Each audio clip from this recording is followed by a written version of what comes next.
created by Karen O'Loughlin.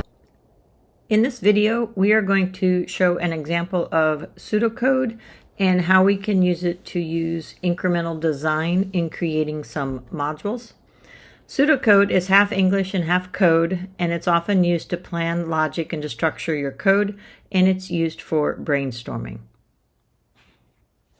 The scenario we're going to start with is calculating calories and miles based upon the number of steps that somebody has walked. And this scenario is adapted from the book's Reasons for Functions. And so if we write pseudocode or have a pseudocode, we have a start and we have an end to the pseudocode. And there's different ways that you can kind of write the pseudocode. This particular one is just declaring generic numbers for these particular values, and that's your constants. So they're not actually using the style for constants, which we will use here in a little bit. And if we take a look, they have calculations for calculating the miles, and they have calculations for calculating the calories. So these two individual sections of code are actually two different calculations that should be put into methods. So when we break down a problem, every time there's like a little section of code or a little algorithm that's completed, that's a clue that that could be put into a method or a function. So we are going to take this particular program, we are going to break it apart into different functions.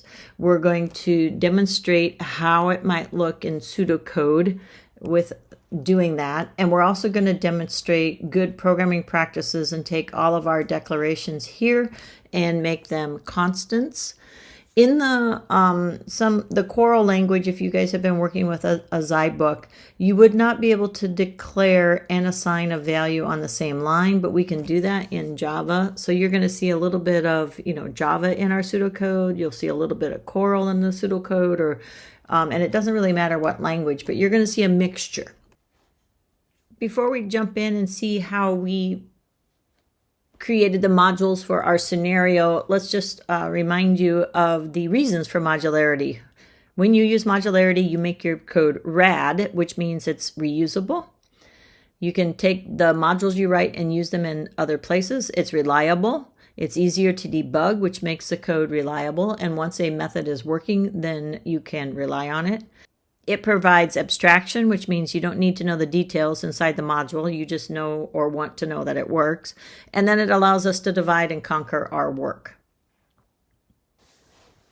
In order to save some time, I've gone ahead and written out the pseudocode, and we're going to just talk through the different parts and maybe make some corrections along the way, because every single time you look through your code or pseudocode, this is a place where we can maybe head off some errors later on in our programs as well. So creating pseudocode is a good idea for your planning processes.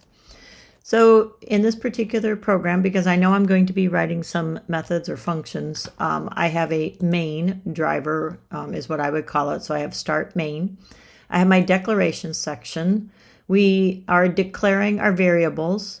And now I'm noticing here actually a couple of things. I've got a typo here that I need to fix. And the miles walked might not be an integer, so I'm going to change that data type to double. And the same with calories burnt. It could be a float or it could be a double, but this is like the second time through my pseudocode, so I'm refining it. I then I'm not going to use user input right now. I'm going to assign a value for the steps walked, so we have that value assigned.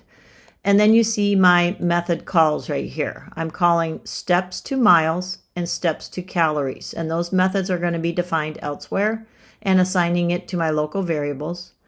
And then I've got a little bit of kind of like a Java and pseudocode here. Put is often used, or you could use the word display in your pseudocode. But I've got my text followed by my variable name, which is using concatenation for the output. So that's going to be my main driver. If we step down and look at the next method, we're going to start and end a little mini module, which is going to be our method. And this particular method is going to be steps to calories. I'm using a little bit of Java here because I'm using the header line. It's going to be a public method. It's going to return a double. It's going to have steps to calories is going to be the name, and I'm going to input the steps, which are an integer value.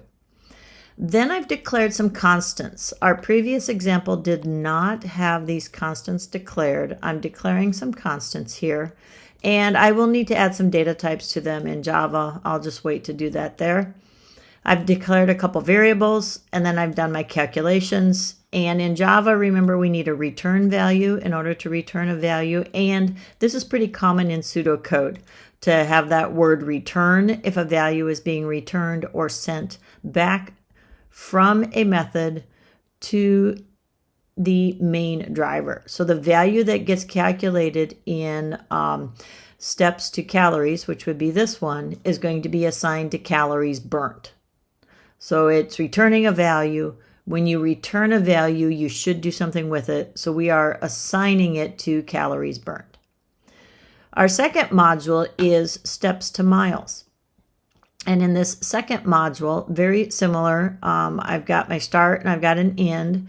I have kind of my method. I actually probably should, I don't know if I can do this if I hit tab, if it'll indent, but each of these are inside that module. So I actually should probably indent all of these to have my structure line up. So I've got my constants, I've got a local variable, and I've got my calculations, and then I have a return statement. So this right here completes my pseudocode. Creating pseudocode should become part of your planning process. The more of this that you can do before you actually get to writing code, the quicker you're going to be able to write your code. In addition to writing the pseudocode, we also should calculate test data. So you'll see down here that I have calculated some test data that I can use when I actually go to code this. A few highlights from here would be to remember to use constants variables for anything that would be what we consider a magic number. If there's a value that is not recognizable. For example, I didn't know that 70 would be the steps per minute, but because it's named steps per minute, then it's very clear. If I would have just used that 70 in my code right here, I wouldn't have any recollection to what it means. So it's better to use a constant. So keep that in mind. We're going to be wanting you to reduce your magic numbers in your code, and we do that by using a lot of constants. Last but not least, I want to mention that when you are writing pseudocode and you're creating these modules, you saw how I went back and I made a few corrections as I went through and adjustments. That is called stepwise refinement. Like I'm going back every single time and I'm refining my code and I'm making corrections. That is another way that you can make your code more reliable, more robust, and less prone to errors.